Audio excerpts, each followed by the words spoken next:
Watch your feet. I know, but she's so I'm gonna turn the camera. It's gonna screw up the angle and everything, everybody. But from the green screen, Smeagol's up on this chair right here. That's actually Pippin's chair, but Pippin is not in here right now, so Smeagol has taken over the chair, and Pippin's outside.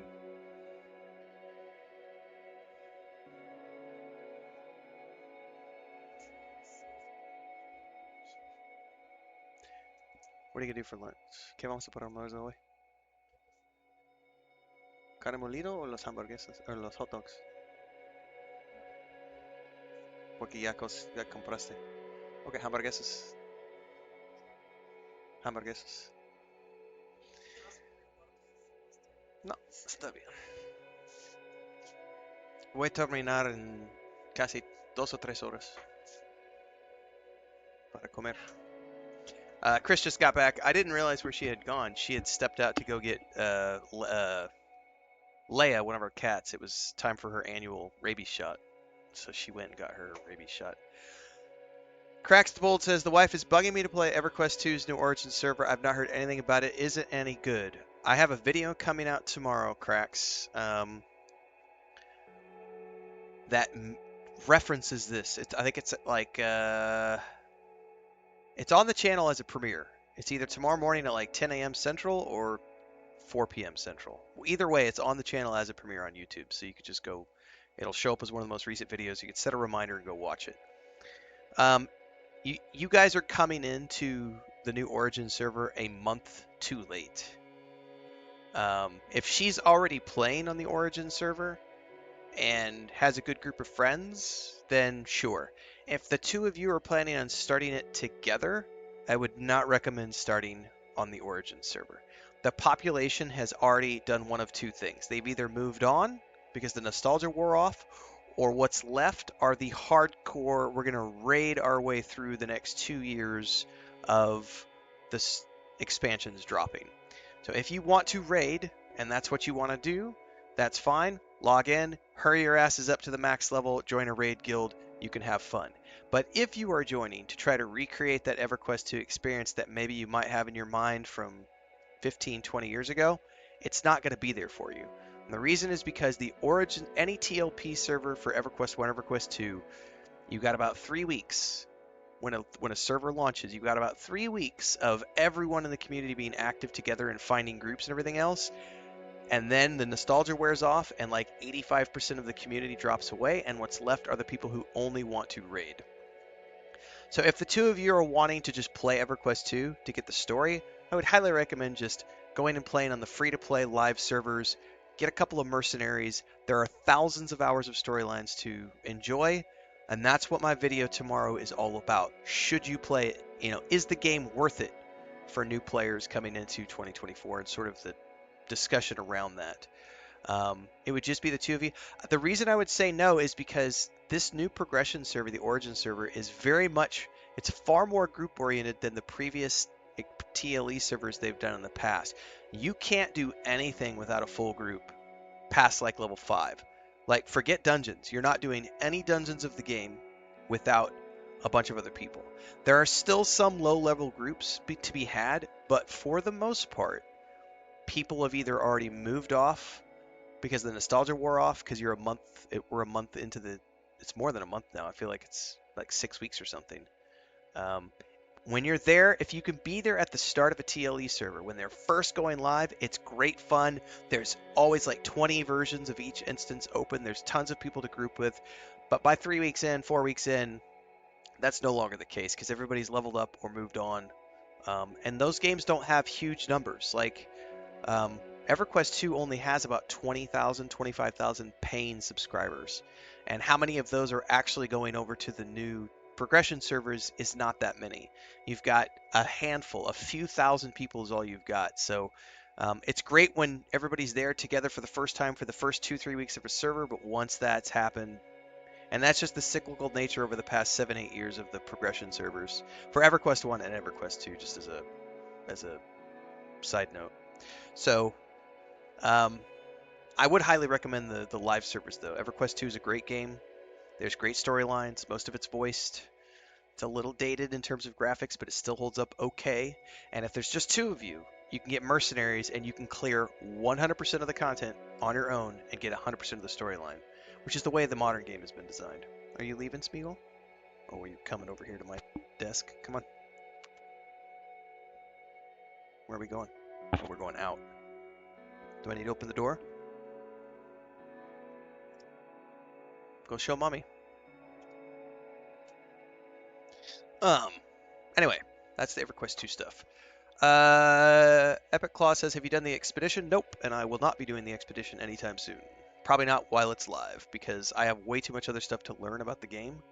Expeditions are way back in the back of my list of things I want to do. Crex also says, thanks for the No Man's Sky versus Starfield video. Help me finally buy Starfield. Starfield's worth it, man. I have done 2 playthroughs of Starfield here on the channel. There are 2 different playlists. One is for my first playthrough, and there's a second playthrough, which I'm still kind of actively working on. The second playthrough is the one where I'm doing the shipbuilding. I'll eventually get to outpost building, and then I'll be rolling that into the Shattered Space DLC this fall.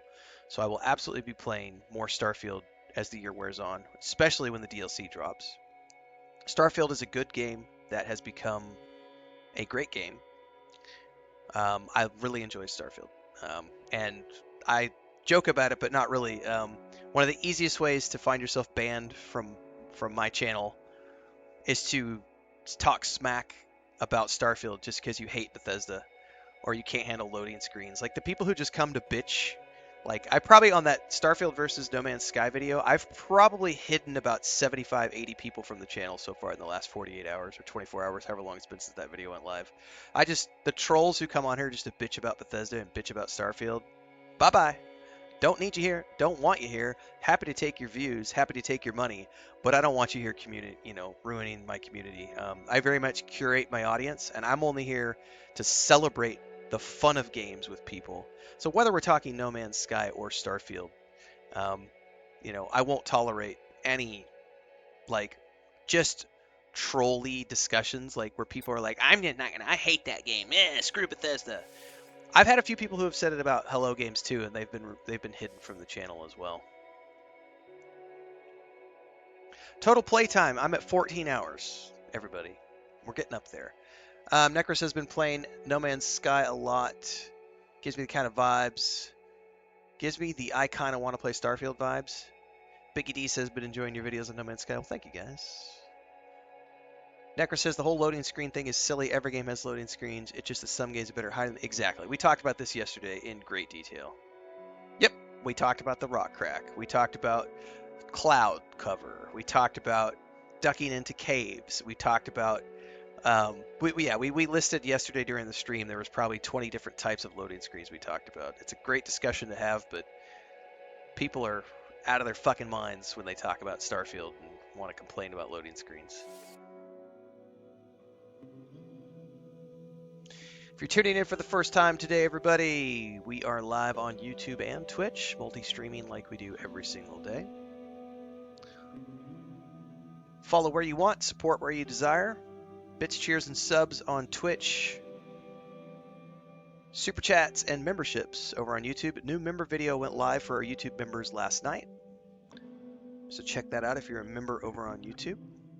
If you're watching on Twitch this morning, the multi-streams happen in both places, but the day-to-day does happen on YouTube. So if you want to follow my reaction videos, game reviews, movie reviews, TV show reviews, book reviews, and all the things we do and talk about on a day-to-day basis, get over on YouTube because that's where most of the things happen.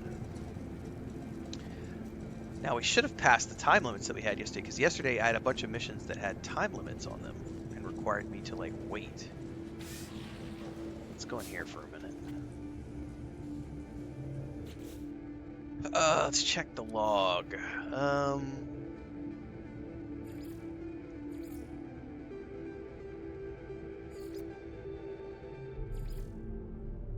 Yeah, here it is. Yeah, the base computer archives. We'll need to go back there, but I think first we have to talk to our science guy. I passed my test. I am free to explore, free to pursue my passion for structural analysis. Do you have data to operate on? An observatory would supply some. Think of all that might be done. The Korvax bears have no memory of our previous encounters. I do not know if they feel reconnected with the convergence, or if they simply don't recall what they should feel like. I should visit an observatory for them and see if the structural analysis they claim will enjoy will prompt a memory. Okay. Navigational data received.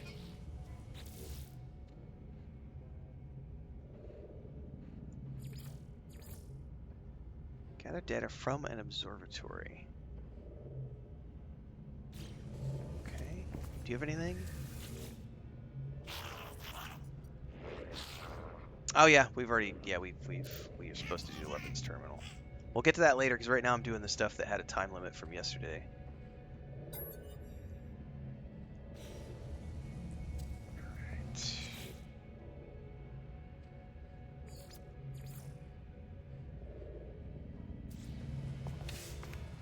Is that going to be on this planet?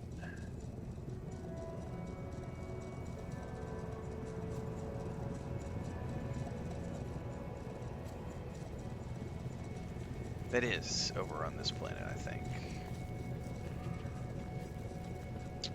Biggity says, I've not delved much into Starfield. I think I was expecting the levels of support Skyrim gets with mods. Maybe then I'll jump in. I think the creator kit, it just dropped or is dropping this fall.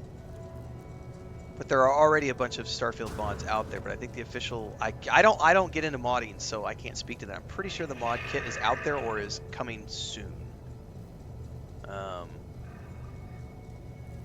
It's a lot of fun. I like Starfield a lot. Biggity says, regarding World of Warcraft, as a solo player, I've mostly avoided raids and dungeons because it's not for me. Do you raid with a group? Can you fully enjoy WoW without raiding or having to do huge judgments? So let me answer that. That's a really good question for me to actually mark down as something to pull out to answer later.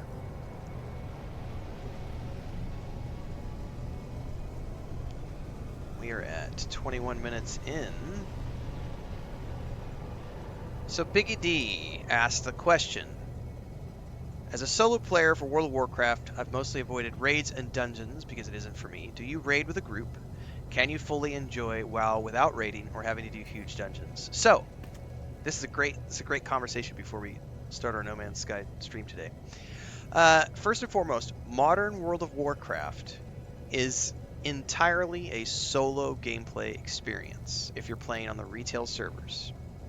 It has optional group content, which includes heroic dungeons, mythical dungeons, heroic raids, and mythic raids. They have done great strides in the past 12 months to ensure that the solo player can still complete the dungeons and the raids without needing to worry about other people. They have a very robust looking for dungeon and looking for raid system, which allows new players to join up with other people to do things on the easiest difficulty ever. But the new expansion that's coming in a few short weeks, called The War Within, it takes that up a step further. So we now have follower dungeons, which means you as a solo player can go into a dungeon. This has been in since about, I think, March or April.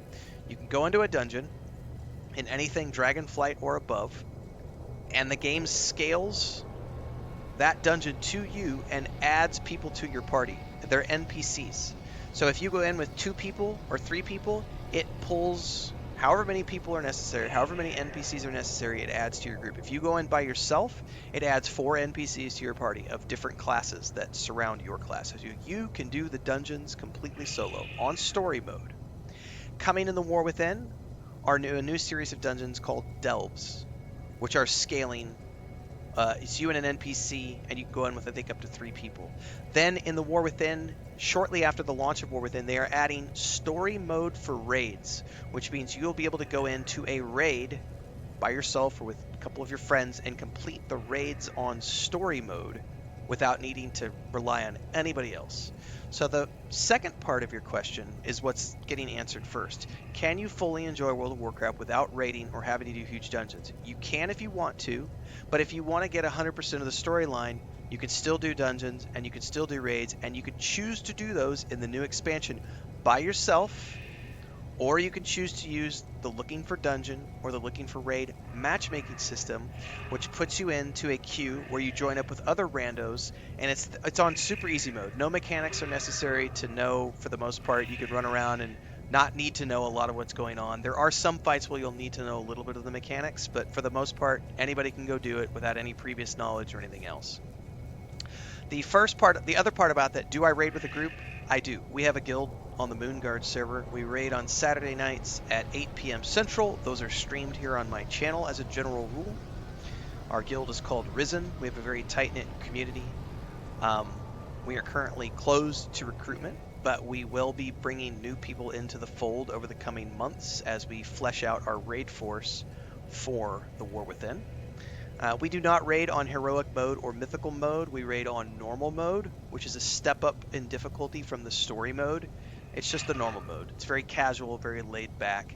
But there are different tiers of progression in World of Warcraft. So if you want to play the game and raid hardcore, you can do mythical difficulty, or you can do heroic difficulty, or you can do no difficulty at all and just do it on story mode. It really is from the perspective of the solo player these days, and the latest expansion coming out this fall called The War Within is taking that up a step further with the introduction of story raids and delves on top of the existing follower dungeons, which allow the single player the ability to go in and still see 100% of the story content, 100% of the cutscenes.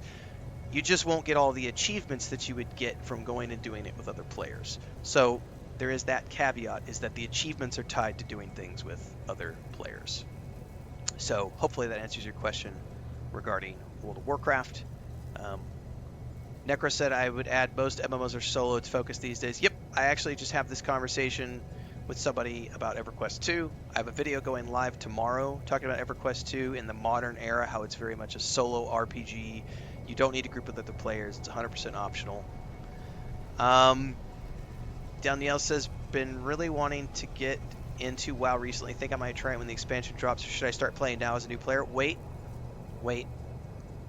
until the new expansion drops, because well, I mean, you could get going now. Here's the caveat I would say this. If you get going now and you've never played before, you're going to be in a rush to get a new character to cap before the expansion drops. And the expansion starts on the 26th. That may or may not be enough time for you. There is an event that starts on the 30th of this month and runs until the expansion drops. I think it's called Radiant Heart or something, where you're going to be able to participate in an event, get tokens, use those tokens to buy gear, and you can get gear for a character that will then be ready to go straight into the War Within. But if you haven't played before, I would highly recommend just, waiting 3 weeks or whatever until the War Within is live, and then buy the game and get going from there. It's going to be a really good expansion. Biggity says, "Wow, that sounds absolutely incredible. I haven't played this year or any of Dragonflight." Oh, well, if you haven't played Dragonflight, that's the big changer, man. Because Dragonflight was when they introduced follower dungeons earlier this year, and they really refined the looking for raid, looking for dungeon part to make it super accessible to the solo player to go in and do dungeons on their own, to not need to rely on other people, and they've made it even more solo friendly with the War Within, which is launching here in a few weeks. Will it still drop epic or close to epic gear? Not on solo mode. Solo mode, not in dungeons and raids anyway. If you want the epic rewards, you have to go do the raids. But also, the delves that are coming, the delves are a new form of dungeon in World of Warcraft that allows players to earn raid level gear grinding in this new delve system. So you will be able to get epic level gear through the delve system, which again is solo, or it can be run with, I think, with up to 3 people, I think. But it's the small little 15-minute bite-sized pieces of content. But you will be able to earn epic level rewards from that. But if you want the best tier rewards, the best raid gear, the best heroic, you're gonna have to raid at heroic and mythical levels, or do dungeons at heroic mythical levels, and those cannot be done solo. You will need to. I would recommend finding a good group of people to play with at that point, because if you're trying to do heroics and mythicals through random looking for group stuff matchmaking, that could be a recipe for disaster, because not everyone is a good player. You're welcome. I would highly recommend it. It's a great game. It's the only MMO that I sub to right now. And I had never really played World of Warcraft until the beginning of this year, late last year. I dabbled a little bit here and there, played some classic, but never really played retail. Um, but I'm loving it. Honestly, the game, I didn't realize how much Star Wars: The Old Republic had taken from World of Warcraft until I played World of Warcraft retail, and then I went, oh shit! Like everything that Star Wars: The Old Republic does well is from World of Warcraft. Like the scaling dungeons, the matchmaking system, like all the cutscene. It was, yeah. If you've played Star Wars: The Old Republic, World of Warcraft retail feels a lot like the same thing, the way they've done it. Big fan. Can't wait for the whole World Soul saga, because that's what's about to kick off. Is a trilogy of expansions that are all about one storyline, which is pretty much what we're all about. Gather data from the observatory is what we're supposed to do.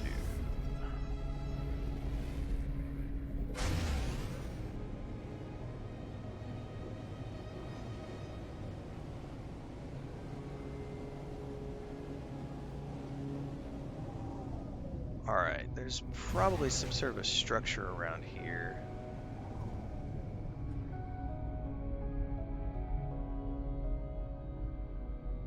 Nothing over there.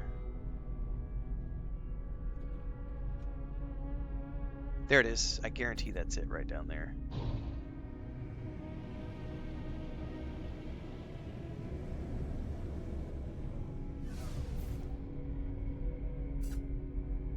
Don't know where the entry is.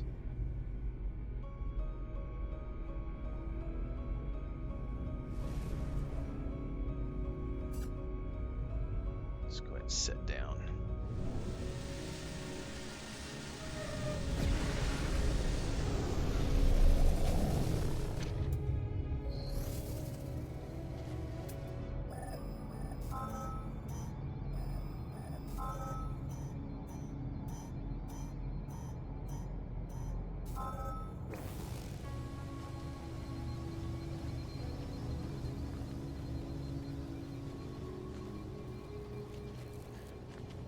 Okay, we're going in here.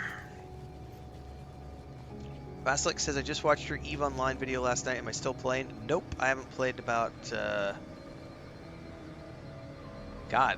maybe since January, February?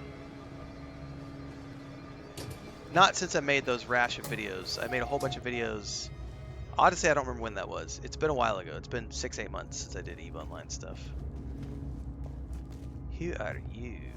Enemy Slayer, Udoja. A red, ragged, and recent bite mark is wrapped around the entirety of the warrior's neck.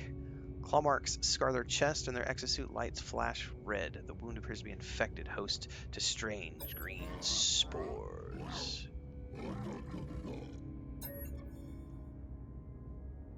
They're having trouble breathing? Share oxygen. They discreetly accept my offer, recharge the life support system. They offer me an upgrade module, and thanks. Sweet! I just got a life support module as a reward. How cool is that?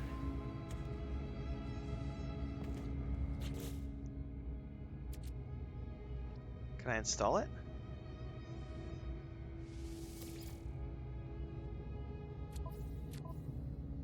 Does that replace the one I already have, or is that just like an additional... It's an additional thing, okay. Life support tanks. Plus 11%. Well, that's kind of cool.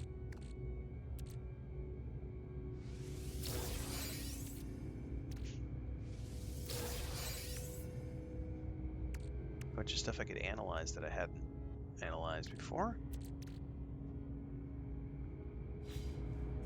Alright, let's get the stuff that I came here for. Data siphon installed, accessing. The observatory appears to have been calibrated for a single purpose to locate the interfaces of a being the Korvax call the Atlas. After many years, the inhabitants of this facility succeeded in their quest, disappearing without a trace. Let's download the data. Return to the scientist. Vicky says, I do tabletop RPGs and they're incredible if you've never tried yourself. Yep, I've done a lot of TTRPG commentary on the channel. We even did an actual play series for Starfield last year. Was it last year?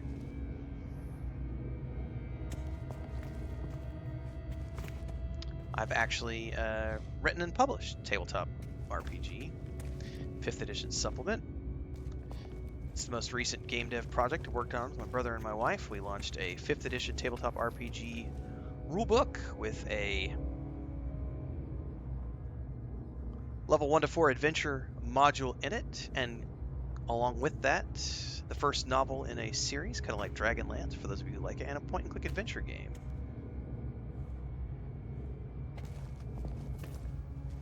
I'm guessing there's nothing else in here. More information on that can be found at www.weaveandvoid.com or www.wanderinghermits.com. You can also check out my Patreon for all the documentation. In my Discord, there's also an archive section. That was about a 3-year project, which we wrapped up earlier this year.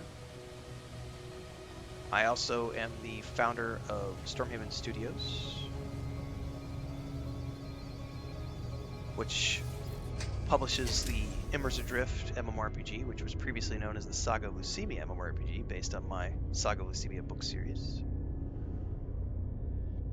Goodspeed says, I'm a new subscriber to your channel. Loved your video that you made a comparison to Starfield. It was great. I appreciate that. Thank you very much.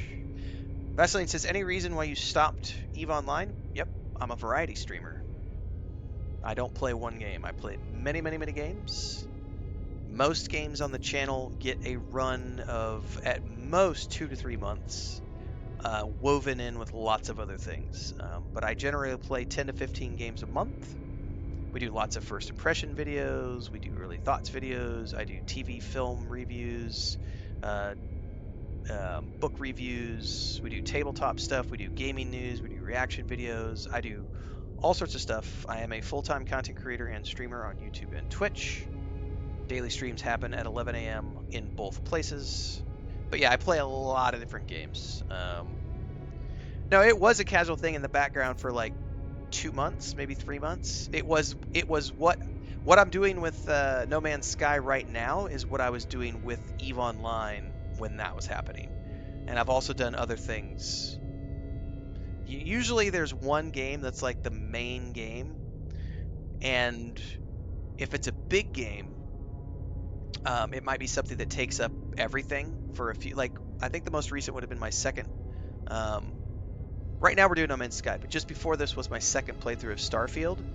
That was like 6 weeks doing a second playthrough of that. Before that was, I think, Dragon's Dogma 2. Before Dragon's Dogma 2 was Warhammer 40k Rogue Trader. Before that was EVE Online, somewhere in there. And then I also did another playthrough of Cyberpunk 2077 along with the Phantom Liberty DLC. Before that was the Starfield first playthrough. Then there was a Baldur's Gate 3 playthrough, and we could just keep going back over time. Have I played Star Citizen? I'm back to Kickstarter. I have played multiple times over the years, but I'm not actively playing it, and I have no interest in actively playing it. Not until they give us a release date for Squadron 42. I'm not in it to win it.